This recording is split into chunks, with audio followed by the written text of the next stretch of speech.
شاید کہ جن کا دل بھر گیا ہوگا وہ اپنے رب کا ذکر سن سن کے شاید تھک گئے ہوں گے، تبھی اپنے گھروں کو واپس چلے گئے۔ میرے بھائی، یہ جلسے گاہ ہے، اسے تفریح گاہ نہ بنایا کرو۔ تمہیں نہیں معلوم کہ اس جلسے کی اہمیت کیا ہے، اس جلسے کا مقام کیا ہے۔ آنکھ والا تیرے جوبن کا تماشا دیکھے، دیدہ کور کو کیا آئے نظر کیا دیکھے۔ تم نہیں سمجھ سکتے ہو، تم تو آتے ہو صرف اسٹیج پہ بیٹھے ہوئے خطبہ شورا مشائخ کے چہروں کو دیکھنے کے لیے۔ ان کے چہروں کو دیکھا کرو، اللہ ثواب دے گا، نیکیاں دے گا، لیکن ساتھ ہی ساتھ جو یہ تمہیں بتایا کریں اس پر عمل کیا کرو۔ ہمارا ماحول کیا ہے؟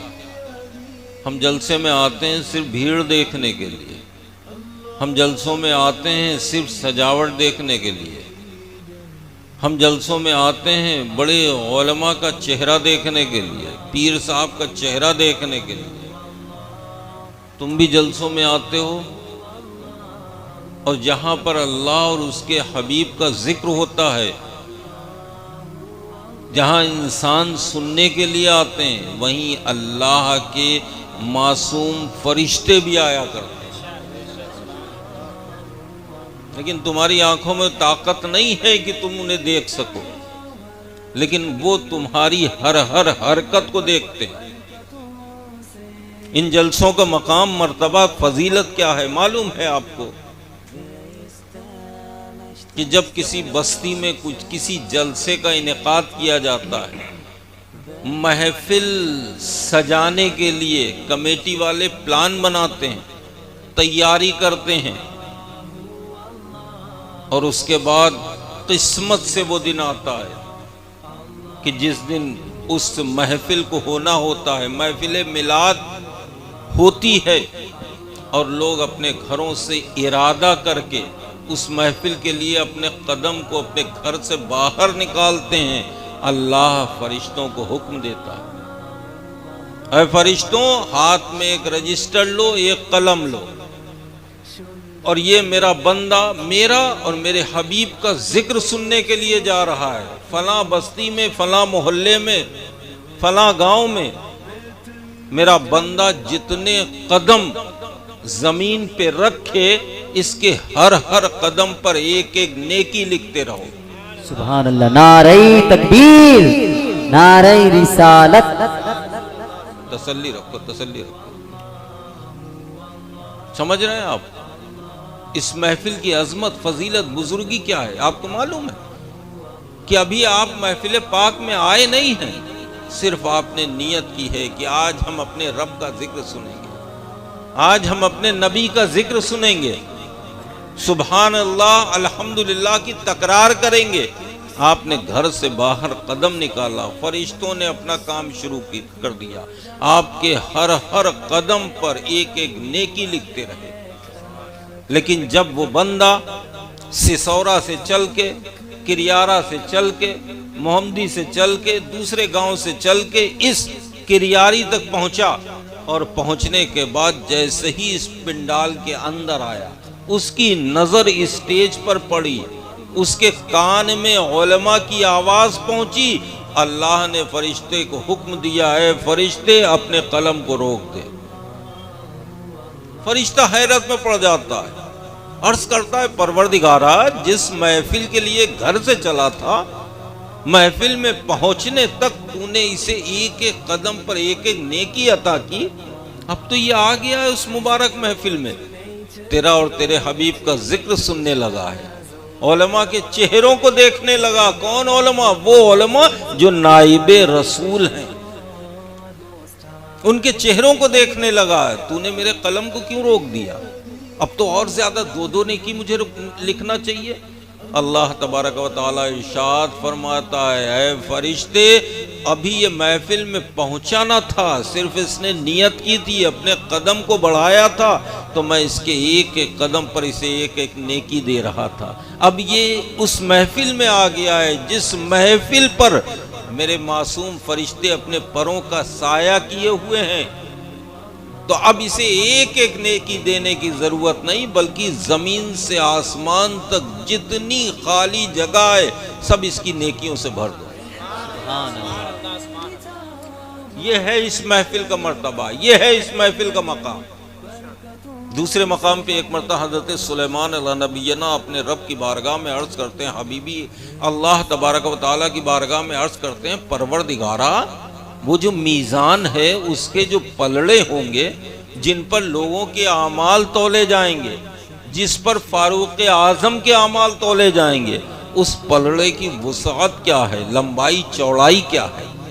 اللہ تبارک و تعالیٰ نے ارشاد فرمایا کہ اے سلیمان، جس ترازو پر لوگوں کے اعمال تولے جائیں گے اس ترازو کے پلڑے کی وسعت جاننا چاہتے ہو تو سنو، زمین کے 7 طبق، زمین کے کتنے طبق ہیں؟ 7 طبق، ان 7 طبق کو اس طرح آپس میں ملا دیا جائے، ایسے نہیں بلکہ ایسے ملا دیا جائے، اور زمین کی لمبائی چوڑائی تو آپ جانتے ہیں، زمین کے 7 طبق، آسمان کے 7 طبق سب آپس میں جوڑ دیے جائیں اور اسے اٹھا کر اگر ترازو کے ایک پلڑے پہ رکھ دیا جائے تو ایسا لگے گا کہ بڑے سے میدان میں ایک انگوٹھی پڑی ہے۔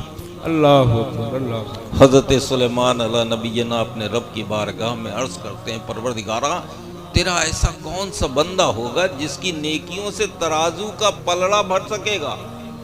اللہ تبارک و تعالیٰ نے ارشاد فرمایا، ہے سلیمان تو نے ترازو کے پلڑے کی وسعت تو جان لی، شاید تجھے اپنے رب کی رحمت کی وسعت کا اندازہ نہیں کہ جب کوئی بندہ محفل میلاد میں جہاں پر میرا اور میرے حبیب کا ذکر ہو رہا ہو اس محفل پاک میں بیٹھ کر اگر دل سے ایک مرتبہ بھی سبحان اللہ کہہ دے گا تو میں اس ترازو کے پلڑے کو بھر دوں گا۔ سبحان اللہ، سبحان اللہ۔ یہ ہے اس محفل کی فضیلت، یہ ہے اس محفل کی بزرگی۔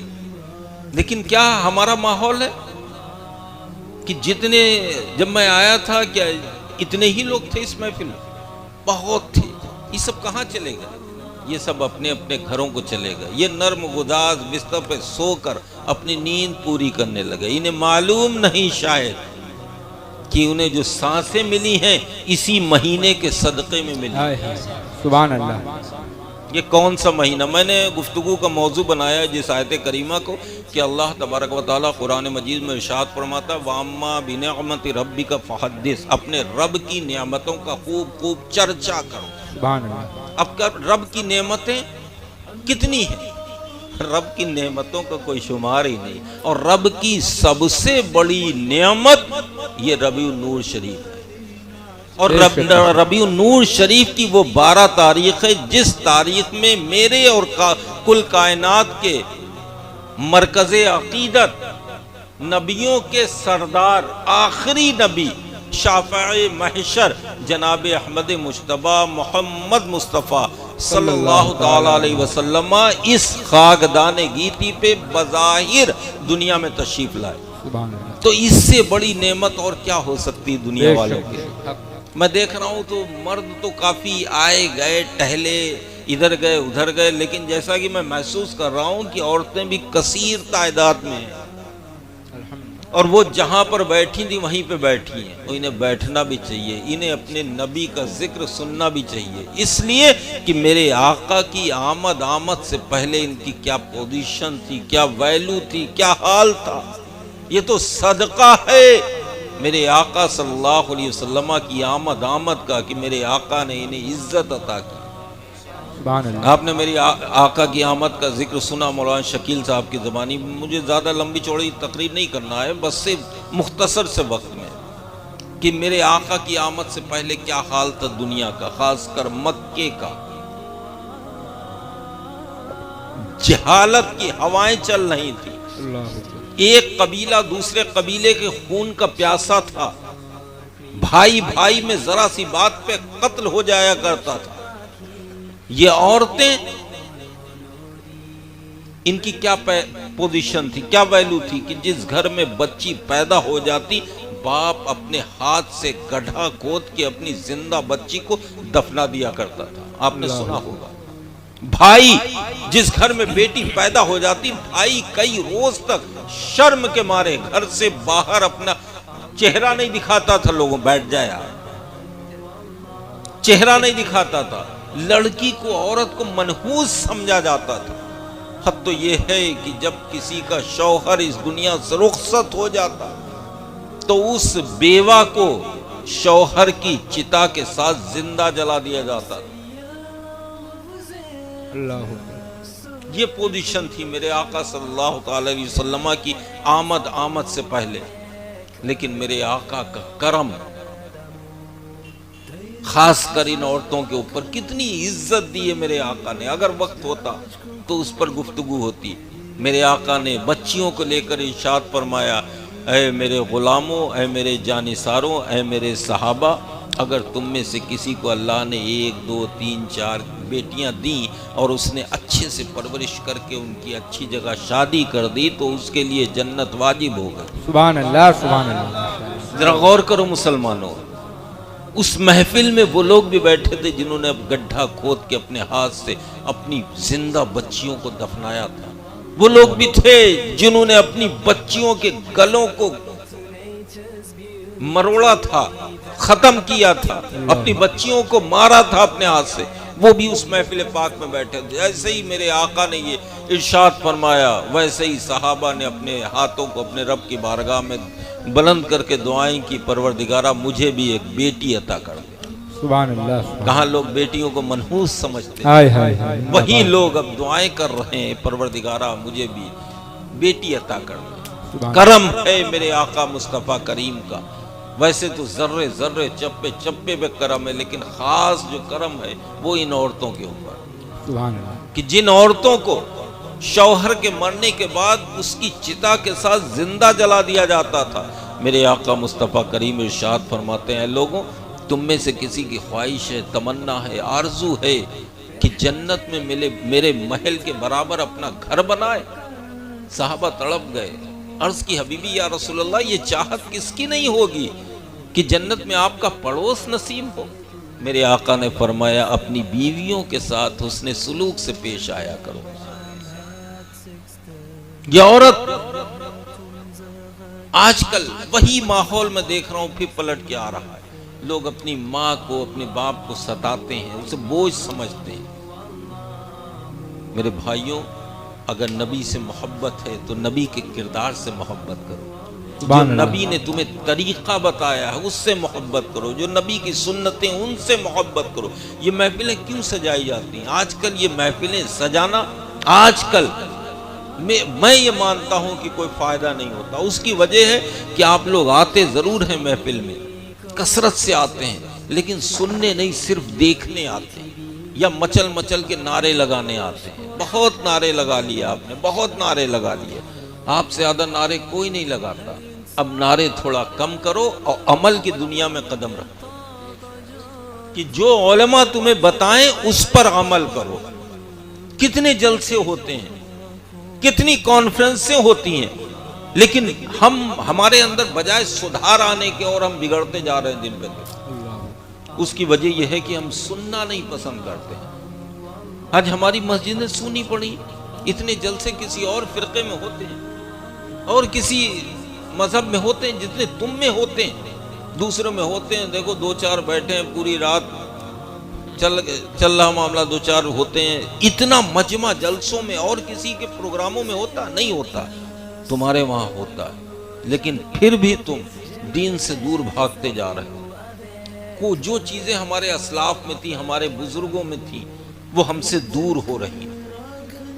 اس کی وجہ کیا ہے میرے بھائی؟ اس کی وجہ یہی ہے کہ ہم جلسوں میں آتے ہیں صرف دیکھنے کے لیے کہ کتنی بھیڑ آئی ہے، کون کون آیا ہے، کیسی لائٹ لگی ہے، کیسا مائک ہے، کیا انتظام ہے۔ اور اگر کہیں لنگر کا انتظام ہے تو سبحان اللہ، آئے جلدی جلدی لنگر اڑایا، اپنے گھر کو واپس چلے گئے۔ میرے بھائی خدا کی قسم، اپنے آپ کو بدل دو، اس لیے کہ ابھی تمہارے پاس وقت ہے، ابھی وقت ہے، تھوڑا سا بچا ہے، کافی وقت تم نے نکال دیا۔ یہی وجہ ہے کہ آج تمہیں دنیا ذلیل کر رہی ہے، حقارت اور نفرت کی نظر سے تم دیکھے جا رہے ہو۔ تمہاری کیا پوزیشن ہے تمہیں معلوم ہے؟ نہیں معلوم ہے۔ آج تم سر اٹھا کے چلنے کے لائق نہیں ہو، آج تمہاری کوئی سننے والا نہیں۔ اس کی وجہ کیا ہے؟ اس کی وجہ یہی ہے کہ تم نے اپنے اسلاف کے طریقے کو چھوڑ دیا۔ جب تک کہ اپنے بزرگوں کے طریقے پہ چلتے رہے، جب تک تمہارے چہروں پر داڑھیاں اور سروں پہ ٹوپیاں رہیں، لوگ تمہاری عزت کرتے رہے۔ آج ہمارا کیا حال ہے؟ ہماری قوم کا نوجوان، ہر لڑکے کے ہاتھ میں دھاگا، کڑا، کان میں بندے، پتہ نہیں کیا کیا، بال کہاں جا رہے ہیں، حلیہ کیا ہے، پینٹ کیسی ہے، پھٹی جدی پینٹ پہنے، اور اپنے آپ کو سب سے بڑا ہیرو سمجھتا ہے۔ لعنت ہے تیرے اس لباس پہ، اور لعنت ہے تیرے اس کردار پہ۔ تو نے کس نبی کا کلمہ پڑھا ہے معلوم ہے؟ کس نبی کا کلمہ پڑھا ہے؟ یہ مذہب اسلام تجھ تک کیسے پہنچا ہے معلوم ہے تجھے؟ نہیں معلوم ہے تجھے۔ تو صرف اتنا معلوم ہے کہ ریاری گاؤں میں فلاں خان صاحب کے گھر پیدا ہوا، اس لیے میں مسلمان ہوں۔ تجھے معلوم ہے کہ مذہب اسلام کو تجھ تک پہنچانے کے لیے ہمارے اسلاف نے کتنی قربانیاں دی ہیں؟ اسی مذہب اسلام کو بچانے کے لیے مصطفیٰ کے چہیتے نواسے سیدنا امام حسین رضی اللہ تعالیٰ عنہ نے اپنے 18 سال کے کڑیل جوان بیٹے کے لاشے پر گھوڑوں کو دوڑتا ہوا دیکھا، لیکن اسلام کو جانے نہیں دیا، اسلام کو مٹنے نہیں دیا۔ اسلام کو تجھ تک پہنچانے کے لیے میرے آقا کے نواسے حضرت امام حسین نے 6 ماہ کے علی اصغر کو اللہ کی راہ میں پیش کر دیا۔ کیوں؟ اس لیے کہ مذہب اسلام کو تجھ تک پہنچانا تھا۔ مذاق بنا لیا آج کل صاحب آپ نے، ان جلسوں کا مذاق، علماء کا مذاق۔ تفریح لیتا ہے مسلمان اپنے عالم کی، اپنے رہبر کی، اپنے رہنما کی، اپنے قائد کی، جس کی اقتداء میں 5 وقت نماز پڑھتا ہے۔ جب دنیا میں آیا تھا تو اسی نے اس کے کان میں اذان کہی تھی، 1 سے 2 ہوا تب بھی یہی مولوی تمہارے کام آیا۔ جب اس دنیا سے رخصت ہوگا تب بھی یہی مولوی تیرے کام آئے گا، اور اسی مولوی کا تو مذاق اڑاتا۔ شرم نہیں آتی مسلمان تجھے؟ کون سی ایسی چیز ہے تیرے اندر جو تیرے بزرگوں میں پائی جاتی تھی؟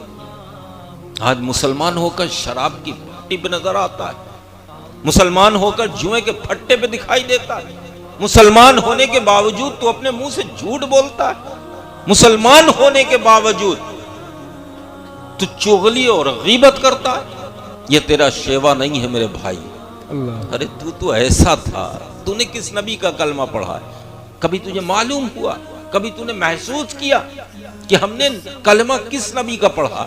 نہ جانے کتنے نبی، ایک کم و بیش 1,24,000 2,24,000 انبیاء اور رسول اس دنیا میں تشریف لائے، لیکن تو کتنا قسمت والا ہے۔ تو نے کس نبی کا کلمہ پڑھا ہے؟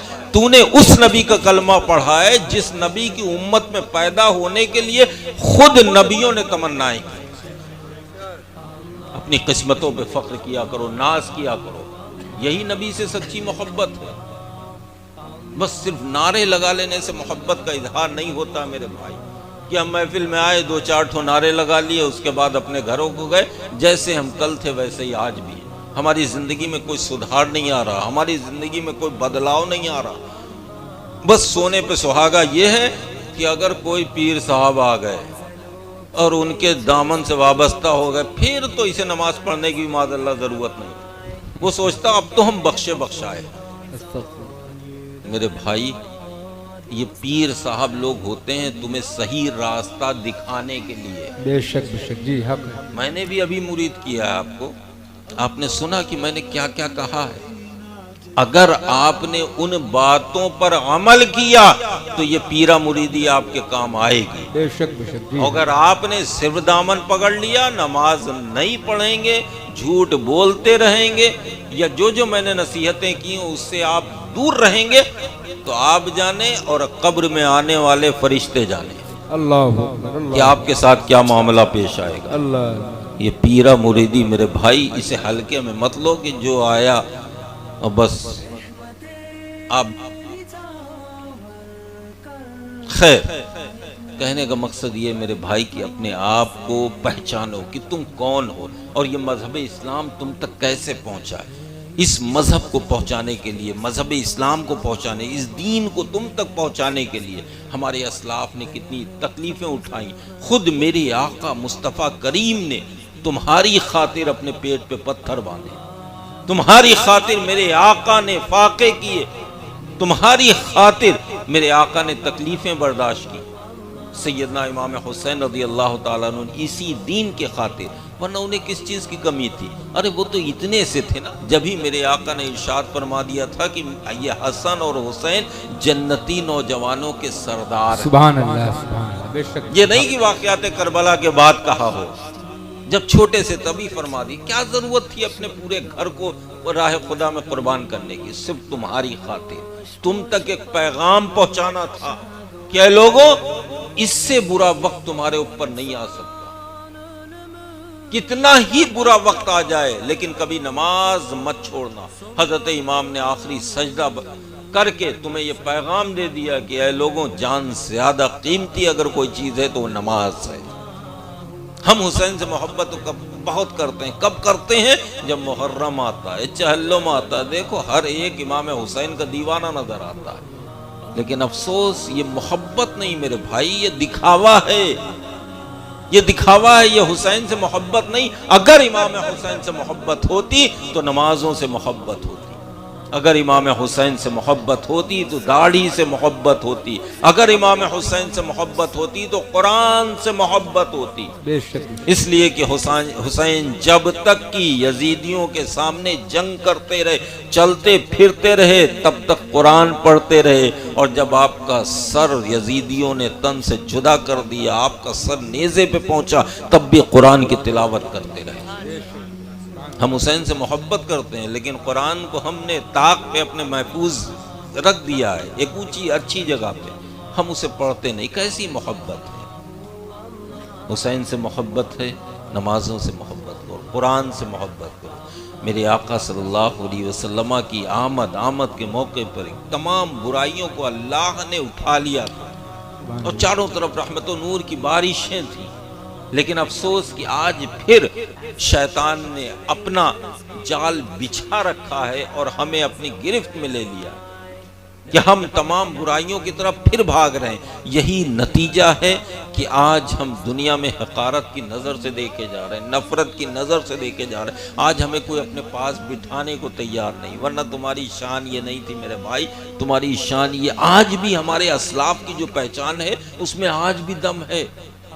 ہمارے بزرگوں نے جو کردار چھوڑا اس کی آج بھی چھاپ موجود ہے۔ بے شک کہ آپ دیکھیے مسجدوں کے باہر وہ لوگ جنہوں نے کلمہ نہیں پڑھا، ان کے گھر کی عورتیں اپنے گودوں میں بچوں کو لیے مسجد کے باہر گیٹ پہ کھڑی نظر آئیں گی۔ کیوں؟ ارے یہ مسلمان ہے، نماز پڑھ کے نکلے گا، پھونک ڈال دے گا تو اللہ ہمیں شفا دے دے گا، اللہ میرے بچے کو شفا یاب فرما دے گا۔ یہ ہمارے بزرگوں کا کردار تھا جس کی چھاپ موجود ہے۔ ہمارا کیا کردار ہے؟ ہمارا یہ کردار ہے کہ صاحب ہمیں کوئی اپنے پاس بٹھانے کو تیار نہیں۔ اور دوسرا یہ ٹاپک جو آپ کے ٹائٹل آپ کے مسجد کے امام صاحب نے رکھا ہے، جشن عید میلاد النبی اور دادا میاں کا عرس۔ دادا میاں، خیر میں پہلی بار شاید اس عرس میں آیا ہوں۔ دادا یہ تو نہیں معلوم کہ کون دادا میاں، لیکن ہاں جو بھی پہلے کے دادا میاں تھے وہ اللہ کے برگزیدہ بندے ہوا کرتے تھے، نیک بندے ہوا کرتے، اور جو ہم سے پچھلا زمانہ تھا ہم سے بہتر تھے، اور آنے والا زمانہ جو ہے ہم سے بدتر ہی ہوگا۔ ان لوگوں کے دلوں میں اللہ کا خوف تھا، اپنے نبی کی سچی محبت تھی، ان کا ہمہ وقت اپنے رب کی عبادت میں گزرا کرتا تھا۔ یہ اپنی زبان سے جو جملہ بول دیتے تھے تو خدا کی قسم اللہ تبارک و تعالی اسے رائے گا نہیں جانے دیتا تھا، پورا کر دیتا تھا۔ یہ اولیاء اللہ، یہ اولیاء اللہ، یہ ولی اللہ کا ولی جس کے عرس میں آپ بیٹھ کر علماء کے بیانات کو سن رہے ہو، اتنے پاورفل ہوتے تھے، اتنے پاورفل ہوتے تھے کہ میرے آقا خود ارشاد فرماتے ہیں جب اللہ کا کوئی برگزیدہ بندہ کسی چیز کو پکڑتا ہے تو ہاتھ تو اس بندے کے ہوتے ہیں لیکن اس میں قدرت خدا کی ہوتی ہے۔ ہائے ہائے ہائے، سبحان اللہ۔ جب اپنے منہ سے کچھ بولتا ہے تو بولنا اس کا ہوتا ہے لیکن اس میں طاقت اللہ کی۔ سبحان اللہ، سبحان اللہ، ماشاء پوری حدیث قدسی ہے اس تعلق سے ایک آپ کے وہاں، ایک میرے وہاں بھی، ایک نہیں کئیوں قطب میرے وہاں گنبد شریف میں بے آرام شک بے شک، فرما، سبحان اللہ سبحان اللہ۔ مجدد بھی ہیں، قطب بھی ہیں، اور آپ کے غوث بھی ہیں، ابدال بھی ہیں، کیا کچھ نہیں، اللہ نے بلگرام کی دھرتی کو نوازا، بے شک۔ کیسے کیسے نگینے موجود ہیں۔ سبحان اللہ۔ انہی نگینوں میں ایک نام ہے میر طیب کا، ہائے ہائے، جن کا عرس پاک ابھی ہوا ہے، بے شک، آپ نے شرکت بھی کی ہوگی، سنا میر طیب رضی اللہ تعالیٰ عنہ، اتنے برگزیدہ بندے اللہ کے، اتنے نیک، تہجد گزار، پرہیزگار، کہ اپنی زبان سے جو بول دیتے تو اللہ اسے رائے گا نہیں جانے دیتے، بے شک بے شک۔ دوسروں کی مدد کے لیے۔ ان کا ایک مرید گیا قنوج کی طرف کسی کام سے، پہلے یہ روڈ تو بنی نہیں تھی، بیچ میں گنگا پڑتی تھی، پیدل کا سفر تھا، آ رہا تھا کہ اچانک اس پر شیر نے حملہ کر دیا۔ اللہ ذرا اللہ والوں کی طاقت دیکھیے، اب دادا میاں کے عرس میں آئے ہیں نا، ان کی طاقت کا اندازہ کیجیے کہ آخر کتنے طاقتور، کتنے پاورفل تھے، اور اللہ ان کی کیسے مدد فرماتا تھا، اللہ ان سے کتنا راضی رہتا تھا، اور یہ اپنے رب کو راضی کر لیا کرتے تھے۔ کیوں؟ اس لیے کہ اتنی عبادت کرتے تھے، اتنی محبت کرتے تھے اپنے نبی سے کہ اللہ ان سے راضی ہو جاتا تھا۔ مرید گیا کسی کام سے، آ رہا تھا واپس کہ اچانک شیر نے حملہ کر دیا۔ اب میر طیب یہاں بلگرام شریف میں بیٹھے ہیں، وضو فرما رہے ہیں، اور مرید قنوج میں، اس پہ جیسے ہی حملہ کیا اس کی کچھ سمجھ میں نہ آیا، پہلے کے یہ پیر تھے اور پہلے کے یہ مرید تھے۔ آج کے مریدوں سے پیروں کو صرف یہی مطلب ہے کہ بس ہمارے گھر کا خرچہ چل جائے، ہمیں موٹا سا نذرانہ مل جائے، یہی پیر صاحب کی سوچ ہے، اور مرید صاحب کی یہ سوچ ہے کہ بس ہم کسی اچھے پیر سے مرید ہو جائیں تاکہ ہمیں نماز و تمام اس سے جو ہے بچ جائیں، ہم دنیا کی عیش کریں، پیر صاحب کے سر اپنا ذمہ داریاں ڈال دیں۔ میرے بھائی اس بھول میں مت رہنا ہے، دھوکے میں ہو تم، یہ تمہارا پیرا مریدی قبر میں تیسرے سوال پہ کام آئے گی، اللہ، یہ عقیدے کے تعلق سے ہے۔ بے شک، پہلا سوال تیرا رب کون ہے، من ربو کا، دوسرا ما دینو کا، بآسانی سب جواب دے دیں گے، وہابی دیابنا جتنے ہیں سب یہی کہتے ہیں میرا رب اللہ ہے، میرا دین اسلام ہے، لیکن تیسرا سوال جب پوچھیں گے فرشتے، وہاں پہ وہ پھنس جائیں گے جو معاذ اللہ نبی کو اپنے جیسا بشر کہتے ہیں، وہ پھنس جائیں گے معاذ اللہ جو کہتے ہیں نماز میں اگر نبی کا خیال آ جائے تو نماز نہیں ہوتی، وہ پھنس جائیں گے جو مصطفیٰ کریم کو اپنے بڑے بھائی جیسا کہتے ہیں، وہ پھنس جائیں گے تیسرے سوال پہ جو بزرگان دین کی مزارات کو مٹی کا ڈھیر کہتے ہیں، معاذ اللہ، اور ہم سب مسلک اعلیٰ حضرت پہ چلنے ہائے والے، نبی سے سچی محبت کرنے والے، ہر محفل کے آخر میں صلاۃ و سلام پڑھنے والے، سبحان اپنی اللہ، مسجدوں میں صبح صلاۃ و سلام پڑھنے والے، اپنے بزرگوں کو فاتحہ کر کے ایصال ثواب پہنچانے والے، جب ہم سے سوال کیا جائے گا مصطفیٰ کریم کی شبیہ مبارکہ دکھا کر کہ ان کے بارے میں دنیا میں کیا کہتا تھا، اللہ، یہ نہیں پوچھا جائے گا مسلمانوں کہ ان کے بارے میں کیا کہتے ہو، اگر ہو پوچھ لیا جائے تو یہ بھی کامیاب ہو جائیں گے، اس لیے کہ سمجھ جائیں گے کہ طاقتور ہیں، پاورفل ہیں، تبھی تو ہماری قبر تک آ گئے۔ اللہ، اللہ، اللہ، یہ پوچھا جائے گا دنیا میں کریاری کی دھرتی پہ جب تم رہتے تھے تب ان کے بارے میں کیا کہتے تھے، یہ تو نہیں کہتے تھے معاذ اللہ کہ انہیں پیٹ پیچھے کا علم نہیں، حالانکہ اس ٹائم دیکھ کے تو ان کے بھی ہوش ہکا بکا رہ جائیں گے، یہ بھی سوچنے پہ مجبور ہو جائیں گے کہ ہم تو دنیا میں جو ہمارے مولویوں نے تو ہمیں بلغلا دیا، ہم تو یہ کہتے تھے کہ انہیں کسی چیز کا اختیار نہیں، پاور نہیں ہے، لیکن یہ تو بڑے پاور والے ہیں، یہ تو قبر میں آ گئے۔ اسی طرف تو بریلی کے شیر نے اشارہ کیا تھا کہ آج لے ان کی پناہ، آج مدد مانگ ان سے، کل نہ مانیں گے قیامت میں اگر مان گئے، واہ واہ، تو یہ عقیدے کا سوال تیسرے سوال پہ آپ کا یہ پیرا مریدی کام آئے گا، اور اگر وہ منزل آسان ہو گئی تو آگے منزل آسانی آسان ہے، لیکن نہیں میرے بھائی، جب میدان محشر سجا ہوگا، نفسا نفسی کا عالم ہوگا، سورج سوا نیزے پہ ہوگا، لوگوں کے دماغ ایسے کھول رہے ہوں گے جیسے کہ کڑھاؤں میں تیل کھولتا، اس وقت تم سے پوچھا جائے گا، کیا پوچھا جائے گا؟ روز محشر کی جہاں گداز بود اولین پرسش نماز بھی، لاؤ اس ترازو کے پلے پہ اپنی نمازوں کو رکھو۔ کون سا ترازو کا پلہ؟ میں نے بتایا نا کہ جس میں اب زمین و آسمان ملا کر رکھ دیے جائیں تو ایسا لگے گا کہ بڑے سے میدان میں ایک انگوٹھی پڑی ہے، اسی ترازو کے پلے پہ رکھو تم نے کتنی دنیا میں نمازیں پڑھی، لاؤ تم نے کتنے روزے رکھے تھے، اسی ترازو کے پلے پہ رکھو، اور دوسری طرف ہوگا تم نے جو دنیا میں جھوٹ بولا ہے، فرشتے خود بخود رکھ دیں گے۔ جو تم نے چغلی غیبت کی ہے، فرشتے سب اس دوسرے پلے پہ رکھ دیں گے۔ اللہ جو تم نے دنیا میں لوگوں کو دھوکہ دیا ہے، فرشتے دوسرے پلے پہ رکھ دیں گے۔ جو تم نے شراب کی بھٹی پہ جتنے قدم چلے ہو، سارے قدم کے عوض تمہیں ایک ایک گناہ اس پلے پہ رکھ دیا جائے گا۔ اللہ جتنے تم نے ہاتھ میں تاش کے پتے پکڑے ہیں، ان سب کو ترازو کے دوسرے پلے پہ رکھ دیا جائے گا۔ غور کرو مسلمانوں، تمہارا کون سا پلہ بھاری ہوگا، کون سا پلہ ہلکا ہوگا؟ اس وقت اگر کوئی کام آئے گا تمہارے، تو یہ اللہ والے تمہارے کام آئیں گے، جن کے عرس پاک کی محفل تم نے سجائی ہے۔ اگر یہ تم سے راضی ہو گئے تو تمہارا رب تم سے راضی ہو جائے۔ تمہارے اعمال اس لائق نہیں کہ تمہیں جنت کی خوشبو تک سونگھ سکو۔ اگر ہمیں جنت میں داخلہ ملے گا تو ہمارے آقا مصطفیٰ کریم کے شفاعت سے ملے گا، اللہ کی رحمت سے ملے گا، ان بزرگوں کے وسیلے سے ملے گا جن بزرگوں کے محفل میں ہم آئے ہوئے۔ آج ہم اپنے گھروں کو تو خوب سجاتے ہیں صاحب، گھروں میں ہر کمرے میں اے سی لگی، ایک سے ایک لائٹیں لگی، صوفے پڑے، سب کچھ ہے، لیکن ہم اپنی قبر کی کوئی تیاری نہیں کرتے۔ حد تو یہ ہے میرے بھائی، قبر چھوڑو، قبرستان کا خیال نہیں کرتے۔ ہمارے قبرستانوں میں جانور گھس رہے ہیں، ہمارے قبرستانوں پہ غیر قبضہ کر رہے ہیں۔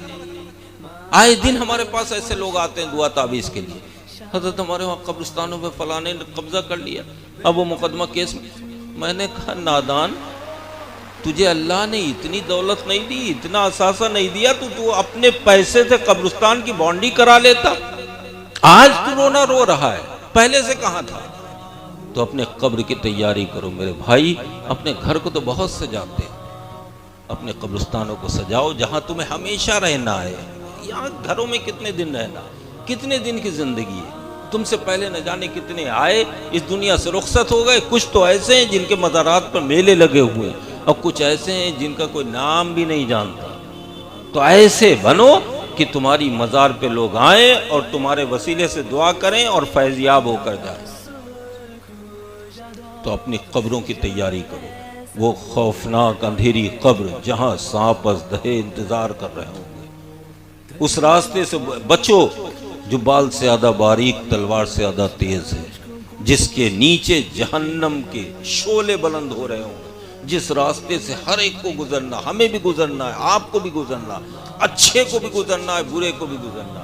اور اچھا ایسے گزرے گا کہ بس جیسے بجلی کا کرنٹ ہوتا، اور برا جیسے ہی قدم رکھے گا دو حصوں میں جہنم کی غذا بن جائے گا۔ تو ہمیں جہنم کی غذا نہیں بننا ہے، ہمیں تو بس ویسے ہی گزرنا ہے کہ پل سے گزارو راہ گزر کو خبر نہ ہو، جبرائیل پر بچھائیں تو پر کو خبر نہ ہو۔ لیکن اس کے لیے ہمیں اپنے رب کو راضی کرنا ہوگا۔